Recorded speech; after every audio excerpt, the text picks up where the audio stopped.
Bonjour, bonjour. Ça y est, ChatGPT est enfin actif.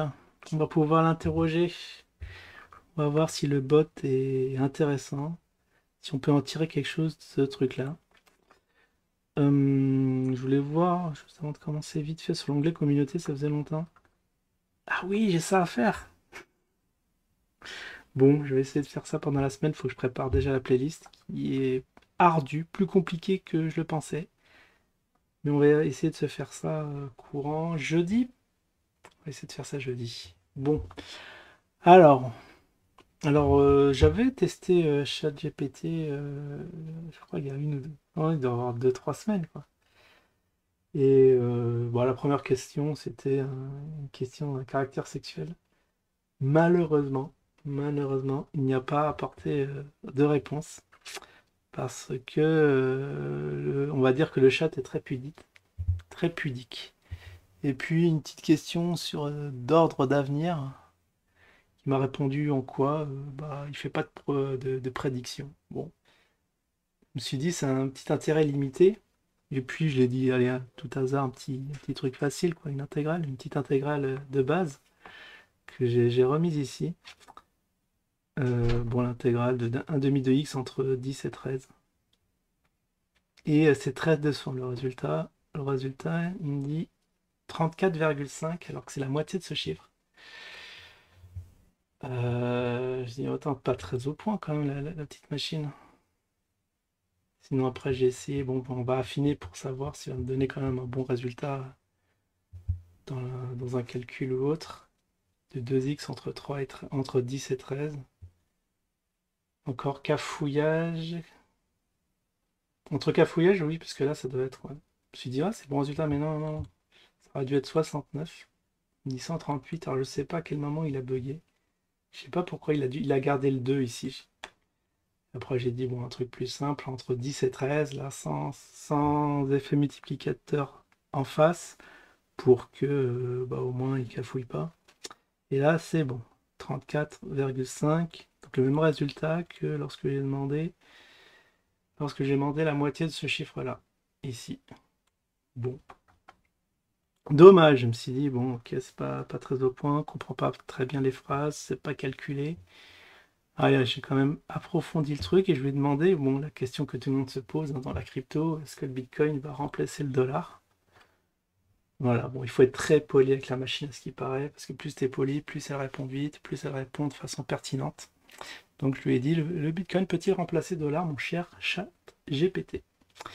Il m'a répondu, il est possible que le Bitcoin puisse remplacer le dollar en tant que moyen de paiement numérique, mais il est peu probable qu'il remplace le dollar en tant que devise dominante sur le marché international. Bon, ça c'est intéressant. Un peu contradictoire, parce que si on peut payer avec du BTC, pourquoi garder le dollar? Mais bon, bref. Le dollar est largement utilisé dans le commerce international également, soutenu par la puissance économique et militaire des États-Unis. Outre de nombreux gouvernements et de banques centrales continuent de surveiller de près la crypto-monnaie pouvant mettre en place des réglementations pour limiter leur utilisation. Bon, ça c'est la vision de GG, hein. Si le BTC vient en concurrence des États, ben, ils vont le zapper. Ils vont mettre des réglementations, des choses pour restreindre l'accès à cette petite techno pleine d'avenir, mais bon, qui met en concurrence même, entre autres, les banques centrales, etc. Bon, ok. Ah oui, alors, ah, c'est ici que j'ai posé la question. Y aura-t-il des coupures de courant cet hiver? Bon, ça, c'est pour savoir si je vais devoir préparer ma petite vidéo mea culpa ou pas. Je ne suis pas en mesure de prédire si les coupures de courant auront lieu cet hiver, car il dépend de nombreux facteurs, tels que les conditions météorologiques, les problèmes de maintenance de l'équipement et les niveaux de demande d'électricité. Ah, j'aurais dû rajouter en France. Parce que ça, on sait que tout ça, c'est capoute. Il est important de noter que les compagnies d'électricité et les gouvernements prennent des mesures pour minimiser les risques de coupure de courant en augmentant la capacité de production. Là, j'ai vu un petit article là, comme quoi ils allaient fabriquer une nouvelle centrale. Là, ils sont en train de s'activer. Donc, la capacité de production d'électricité en améliorant les réseaux électriques, en encourageant les consommateurs à utiliser l'énergie de manière efficace. Bon, ça, on a vu les restrictions, ne vous chauffez pas au-dessus de 19, etc. Ne prenez pas l'ascenseur aussi. Il est et lavez-vous à l'eau froide. Ça, c'est les petites mesures pour pas saturer la demande en électricité. Il est donc conseillé de suivre les informations de votre région pour vous tenir informé des potentielles coupures de courant. Bon, il dit pas oui, il dit pas non, donc ça dépend. Ça dépend comment ça va être géré. Donc je vais attendre, on va attendre quand même le gros fond de l'hiver, hein. Février, ou fin de l'hiver, mars. Mars aussi, il risque de cailler, surtout que, comme on dit, Noël au balcon, pas cotisons. Comme on a eu un Noël très très chaud par rapport à la normale, et même très très chaud tout court, eh ben, on peut s'attendre à un petit hiver assez frigorifique. Bon, alors après, qu'est-ce que j'avais demandé? J'avais demandé... Ah oui, bon, ça c'est même ordre de questions. Le Bitcoin va-t-il monter en 2023? Alors je crois qu'il répond à la même chose. Ah, il est difficile de prédire l'avenir des crypto-monnaies comme le Bitcoin. Tu m'étonnes. Le prix peut être influencé par de nombreux facteurs tels que les développements réglementaires, les annonces de projets d'entreprise et les tendances générales du marché. Il est important de faire des recherches. Justement, il est censé avoir fait les recherches au préalable et de comprendre les risques avant de prendre des décisions d'investissement. Ok. C'est marrant, après on peut faire peut-être des vidéos humoristiques à défaut d'être informatif. Ouais, bon, ça c'était. Va-t-il avoir des coupures de courant? Mais je crois que bon, c'est juste pour vérifier si on va répondre à la même chose que. Vous voyez, là, il met un peu de temps. Si on n'est pas poli, là, il fait cette petite recherche dans sa base de données. Mais pourquoi c'est aussi long? Est-ce qu'il fait des recherches temps réel peut-être sur Google pour voir ce qu'il en est? Parce que normalement, il doit taper sur une simple base et me recracher direct. À moins que peut-être le réseau est archi saturé et l'accès est peut-être limité, une petite file d'attente qui gère ça. Bon, en tout cas, il commence à répondre. Et je crois qu'il va répondre à peu près la même chose. Les coupures de courant peuvent être causées par différentes raisons. Ouais, bon, il répond la même chose. Ok. Sinon, avant de finir, est-ce qu'on... Ah! Sinon, je voulais poser une petite question sur le Zincoin. Connais-tu? Attends, on va voir. Parce que c'est assez limité, sa base de connaissances. Je crois qu'ils sont arrêtés jusqu'en 2019, mais c'est pile poil où on commençait à en parler du Zincoin. Parce que c'est avant ICO. Connais-tu le Zincoin? On va voir. Ça peut être cocasse comme question. Là, je serais très curieux de voir ce qu'il ou ce qu'elle va répondre.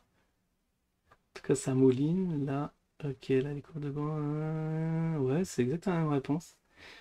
Vérifier. Ok. Ça a l'air plus long, non? Ou alors c'est exactement la même. Ah non, vous voyez, là, il y a plus de lignes. Mais en gros, il a fait un petit résumé du résumé. Connais-tu... Waouh, le connais-tu... il est en train de bugger. Il doit se dire, mais mince. En train de regarder valeurs utilitaires, valeurs du futur, émancipation de l'Afrique, satellite, tombola. Là, il s'y perd, il dit, mais qu'est-ce que c'est que ce truc? En train de mouliner, en train de chercher. Oh non, je n'ai pas entendu parler d'une crypto-monnaie appelée. Ah, mais il sait que c'est une crypto-monnaie. Attends. Zincoin. Il existe de nombreuses crypto-monnaies différentes. Mais comment il sait que c'est une crypto-monnaie? C'est un truc de malade. Sur le marché, de nouvelles sont créées régulièrement. Il est important de faire des recherches, de comprendre les risques avant de prendre des décisions d'investissement. Mais c'est pas la question, je lui ai demandé s'il connaissait. Tu dis oui ou non, c'est pas la peine de me faire un long speech. De comprendre les risques avant de prendre des décisions d'investissement dans une crypto-monnaie spécifique. Ah bah dis donc, ça c'est très fort. Attends, on va voir. Connais-tu... Attends, on met KB, Karim ou... Ah, je sais plus comment il s'appelle, le créateur de WeWin.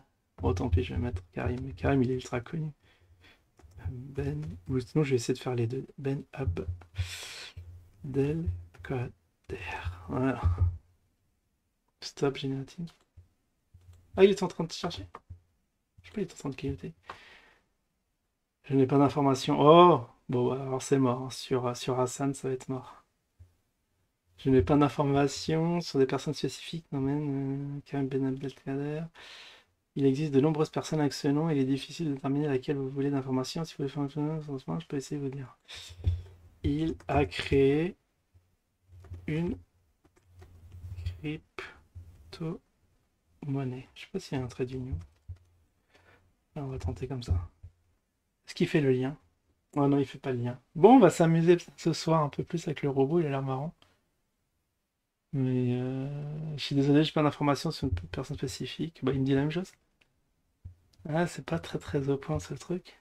Mais à ce qui paraît, dans les futures versions, ça va être mieux. Bah, j'ose imaginer. J'ose imaginer parce que là, on peut pas trop les questions, ils ne retrouvent pas trop les gens, alors que le lien entre crypto et Karim, c'est assez limpide. Bon, bref, voilà une petite introduction à ce petit robot. Peut-être que je ferai d'autres vidéos parce que ça a l'air assez marrant. Je vais voir s'il y a des questions où il va un peu plus délirer. Allez, je vous dis à la prochaine. Ciao tout le monde.